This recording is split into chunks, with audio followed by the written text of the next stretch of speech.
Hi friends. இன்றைக்கி நான் சினிமாவுக்கு தான் போயிருந்தோங்க.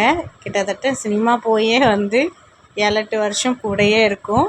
ரொம்ப நாள் கழித்து தலைவன் தலைவி படத்துக்கு தான் போயிருந்தோம். முத்துராம் தேட்டர்ஸ் தான் விசிட் பண்ணியிருந்தோம். சூப்பராக இருந்தது. சினிமாஸ்லாம் பார்த்துட்டு அங்கே இன்டர்வலுக்கு பாப்கார்ன், ஐஸ்கிரீம் இதெல்லாம் வாங்கி சாப்பிட்டுட்டு சூப்பராக போச்சு இன்றைக்கி டைம்.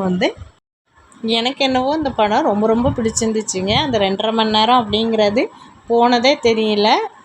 கிளைமேக்ஸ் கூட எனக்கு இன்னும் கொஞ்சம் போட்டிருக்கலாமே அப்படிங்கிற மாதிரிலாம் தோணுச்சு. அந்த அளவுக்கு படம் செம்மையாக இருந்தது. கடைசியாக கும்கி படத்துக்கு தான் போயிருந்தேங்க. அதுக்கப்புறம் படமே போகலை. இப்போ போயிட்டு வந்தது கொஞ்சம் நல்லா ரிலாக்ஸாக இருந்தது. வீடியோ பிடிச்சிருந்தா லைக் பண்ணுங்கள், ஷேர் பண்ணுங்கள், கூடவே சப்ஸ்கிரைப் பண்ணிவிட்டு சப்போர்ட் கொடுங்கங்க. நீங்கள் கடைசியாக என்ன சினிமா பார்த்தீங்க அப்படின்னு சொல்லிட்டு கமெண்ட்ஸில்